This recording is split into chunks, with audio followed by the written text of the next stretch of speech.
Leçon de l'école du sabbat, mercredi 19 juillet 2023. Béni pour toujours par la grâce. Béni pour toujours par la grâce. Comparez le plan de Dieu pour le salut dans Éphésiens 1, le verset 3 et 4, au résultat éternel de ce plan décrit dans Éphésiens 2, le verset 7. Quels sont les éléments essentiels et les buts du plan du salut de Dieu? Lisons les passages. Éphésiens 1, le verset 3 et 4, là il est écrit: Béni soit Dieu le Père de notre Seigneur Jésus-Christ, qui nous a bénis de toutes sortes de bénédictions spirituelles dans les lieux célestes en Christ. En lui, Dieu nous a élus avant la fondation du monde, pour que nous soyons saints et irrépréhensibles devant lui. Amen. Éphésiens 2, le verset 7, là il est écrit: afin de montrer dans les siècles à venir l'infinie richesse de sa grâce par sa bonté envers nous en Jésus-Christ. Amen.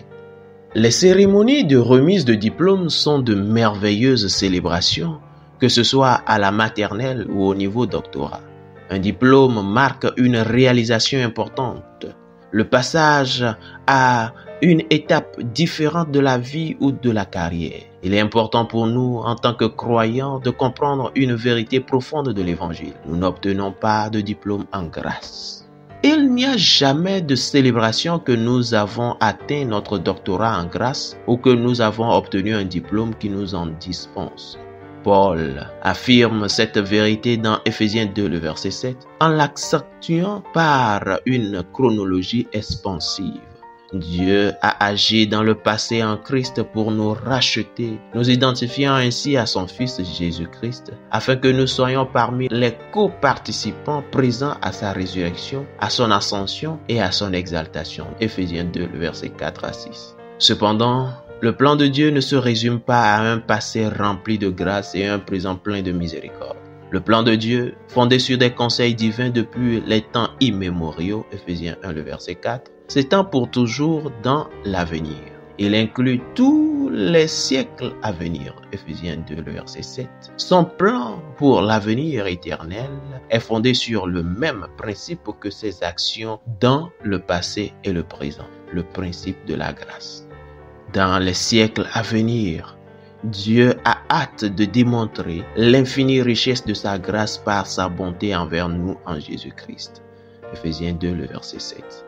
Paul considère la grâce de Dieu comme un trésor ou une fortune d'une valeur insondable, comparé à Éphésiens 1, le verset 7, Éphésiens 3, le verset 8, d'où les croyants pourraient puiser des forces pour répondre à n'importe quel besoin. Cette grande générosité de Dieu envers nous est une démonstration éloquente, intemporelle et cosmique de sa grâce.